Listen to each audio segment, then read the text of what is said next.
Friends, welcome back to my YouTube channel. So ಇವತ್ತಿನ video ಏನಂತ already ತಮಿಳಲ್ಲಿ ನೋಡಿರ್ತೀರಾ. ನಾವು ಮಂತ್ರಾಲಯಕ್ಕೆ ಹೋಗ್ತಾ ಇದ್ದೀವಿ. ಸೊ ಫ್ರೆಂಡ್ಸ್, ಇವಾಗ ಹೊರಡ್ತಾ ಇದ್ದೀವಿ ರೈಲ್ವೆ ಸ್ಟೇಷನ್ಗೆ. ಮೈಸೂರಲ್ಲಿ ಟ್ರೈನ್ ಇರೋದು, ಹಾಗಾಗಿ ಇವಾಗ ನಾವು ರೈಲ್ವೆ ಸ್ಟೇಷನ್ಗೆ ಹೋಗ್ತಾ ಇದ್ದೀವಿ. 1:15ಗೆ ಟ್ರೈನ್ ಇರೋದು. ಅಷ್ಟರಲ್ಲಿ ನಾವು ಅಂದರೆ ಬೇಗನೆ ಹೋಗಿ ರೀಚ್ ಆಗಬೇಕು, ಯಾಕಂದರೆ ಕರೆಕ್ಟ್ ಟೈಮ್ಗೆ ಹೋಗೋದಕ್ಕಾಗೋದಿಲ್ಲ. ಹಾಗಾಗಿ ಇನ್ನೊಂದು 5 ನಿಮಿಷ ಬಿಟ್ಟು ಎಲ್ಲರೂ ಹೊರಡ್ತಾ ಇದ್ದೀವಿ ಈಗ ರೈಲ್ವೆ ಸ್ಟೇಷನ್ಗೆ. ಸೊ ತುಂಬ ಕ್ಯೂರಿಯಾಸಿಟಿ ಇದೆ. ಸೊ ಫಸ್ಟ್ ಟೈಮ್ ಮಂತ್ರಾಲಯಕ್ಕೆ ಹೋಗ್ತಾ ಇರೋದು. ಈ ವಿಡಿಯೋ ಇಷ್ಟ ಆಗಿರೋ ಲೈಕ್, ಕಮೆಂಟ್, ಶೇರ್ ಮಾಡಿ. ಹಾಗೆ ನನ್ನ ಚಾನಲ್ ಸಬ್ಸ್ಕ್ರೈಬ್ ಮಾಡ್ಕೊಳ್ಳಿ. Thank you. ಪಲಾವ್ ಮತ್ತು ಚಪಾತಿ ಟೊಮೊಟೊ ಗೊಜ್ಜು ಮಾಡ್ಕೊತಾ ಇದ್ದೀವಿ. ಪಲಾವ್ ಮಧ್ಯಾಹ್ನ ಊಟಕ್ಕೆ, ಮತ್ತು ರಾತ್ರಿ ಚಪಾತಿ ಟೊಮೊಟೊ ಗೊಜ್ಜು ತಿನ್ನೋಣ ಅಂತ. ಅಲ್ಲಿ ಊಟ ಚೆನ್ನಾಗಿರುತ್ತೋ ಇಲ್ವೋ ಅಂತ. ಸೊ ಹಾಗಾಗಿ ಮನೇಲಿ ಅಡುಗೆ ಮಾಡ್ಕೊಂಡು ತೊಗೊಂಡೋದ್ವಿ. ನಾವು ರೈಲ್ವೆ ಸ್ಟೇಷನಿಂದ ಮಂತ್ರಾಲಯಕ್ಕೆ ಹೊರಟಿದ್ದೀವಿ. 1:15ಗೆ ಟ್ರೈನ್ ಇರೋದು. ಸೊ ಹೋಗ್ತಾ ಇದ್ದೀವಿ. ಸೊ ನೋಡೋಣ ಇಲ್ಲಿಂದ ಜರ್ನಿ ಹೇಗಿರುತ್ತೆ ಅಂತ. ಹಾಗೆ ಫುಲ್ ವಿಡಿಯೋ ನೋಡಿ, ಎಲ್ಲ ಸ್ಕಿಪ್ ಮಾಡಬೇಡಿ. ನಾವು ಫಸ್ಟ್ ಟೈಮ್ ಮಂತ್ರಾಲಯಕ್ಕೆ ಹೋಗ್ತಾ ಇರೋದು. ಸೊ ಫುಲ್ ವಿಡಿಯೋ ನೋಡಿ, ಎಲ್ಲ ಸ್ಕಿಪ್ ಮಾಡಬೇಡಿ. ಹಾಗೆಯೇ ವಿಡಿಯೋ ಇಷ್ಟ ಆದರೆ ಲೈಕ್, ಕಮೆಂಟ್, ಶೇರ್ ಮಾಡಿ. ಹಾಗೆ ನನ್ನ ಚಾನಲ್ನ ಸಬ್ಸ್ಕ್ರೈಬ್ ಮಾಡಿಕೊಳ್ಳಿ. ಕಾವ್ಯ ಹಾಯ್. ಕಾವ್ಯ ಫುಲ್ ರೆಸ್ಟ್ ಮಾಡ್ತಾ ಇದ್ದಾಳೆ.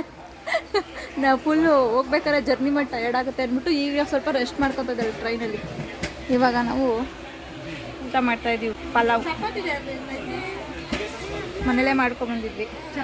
ಚರೀಶ್ ಹಾಯ್. ಹಾಯ್. ಬುಯ್ ಹೋಗ್ತಾ ಇದೀವಾ?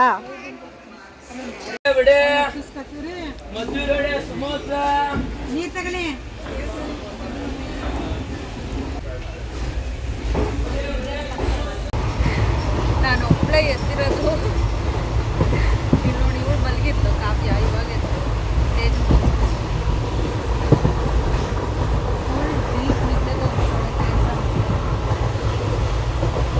ಕಾವ್ಯನೂ ಮಲಗಿದ್ದಾಳೆ. ನಮ್ಮಪ್ಪ ಮಲಗಿದೆ ಹತ್ರ. ಸರಿ, ಇಲ್ಲಿ ಮಲಗಿದ್ದಾನೆ.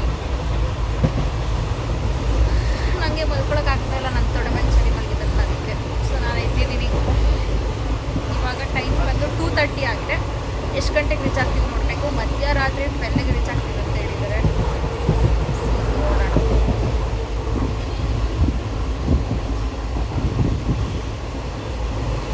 ಎಷ್ಟು ದಿನ ಆಗಿತ್ತು ಅಂದರೆ ಫಸ್ಟು ಟೈಮ್ ಚಳಿ ಬಂದಿರೋದು. ನಾವು ತುಂಬ ದಿನ ಆಗಿತ್ತು ಟ್ರೈನಲ್ಲಿ ಜರ್ನಿ ಮಾಡಿ. ಸೊ ಮಂತ್ರಾಲಯಕ್ಕೆ ಹೋಗ್ತೀವಿ ಅಂತ ಅಂದ್ಕೊಂಡಿರಲಿಲ್ಲ, ಸಡನ್ ಪ್ಲ್ಯಾನ್ ಮಾಡಿದ್ದು. ಇದೊಂದು ಒಂದು ದೊಡ್ಡ ಸ್ಟೋರಿನೇ ಇದೆ. ಸೊ ಮಂತ್ರಾಲಯಕ್ಕೆ ಹೋಗೋ ಹಿಂದೆನೇ ಇನ್ನೊಂದು ಸ್ಟೋರಿ ಇದೆ, ಅದು ನೆಕ್ಸ್ಟ್ ವಿಡಿಯೋದಲ್ಲಿ ತಿಳಿಸ್ತೀನಿ. ಸೊ ಇವಾಗ ಸದ್ಯಕ್ಕೆ ಮಂತ್ರಾಲಯಕ್ಕೆ ಜರ್ನಿ ಸ್ಟಾರ್ಟ್ ಆಗಿದೆ. ಸೊ ಹೇಗಿರುತ್ತೆ ಏನು ಗೊತ್ತಿಲ್ಲ. ಎಲ್ಲ ಸದ್ಯಕ್ಕೆ ಇವಾಗ ಮಲ್ಕೊಂಡಿದ್ದಾರೆ.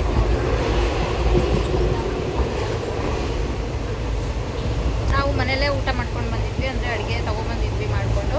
ಊಟ ಎಲ್ಲ ಮಾಡಿಬಿಟ್ಟು ಮಲಗಿದ್ರೆ ನಾನು ಸ್ವಲ್ಪ ಮಲ್ಕೋತೀನಿ, ಆಮೇಲೆ ಸಿಗ್ತೇನೆ. ಆಯ್ತಾ?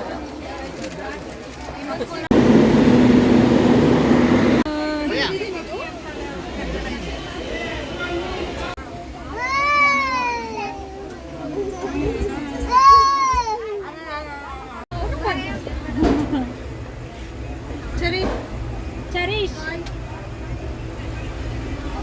12:30ಗೆ ನಾವು ರೀಚ್ ಆದ್ವಿ. ಸೊ ರೈಲ್ವೆ ಸ್ಟೇಷನಿಂದ ಆಟೋ ಮಾಡ್ಕೊಂಡು ಹೋಗಬೇಕು ದೇವಸ್ಥಾನಕ್ಕೆ. ಸೊ ನಾವೀಗ ಹೊರಡ್ತಾ ಇದ್ದೀವಿ ಆಟೋದಲ್ಲಿ. ಸೊ ನೆಕ್ಸ್ಟು ವ್ಲಾಗ್ ಅಂದರೆ ಮಾರ್ನಿಂಗ್ ವ್ಲಾಗ್ನ ನೆಕ್ಸ್ಟು ವೀಡಿಯೋದಲ್ಲೇ ಅಪ್ಲೋಡ್ ಮಾಡ್ತೀನಿ. ಸೊ ಇದಿಷ್ಟು ವಿಡಿಯೋ ಇಷ್ಟ ಲೈಕ್, ಕಮೆಂಟ್, ಶೇರ್ ಮಾಡಿ. ನನ್ನ ಚಾನಲ್ನ ಸಬ್ಸ್ಕ್ರೈಬ್ ಮಾಡ್ಕೊಳ್ಳಿ. Thank you.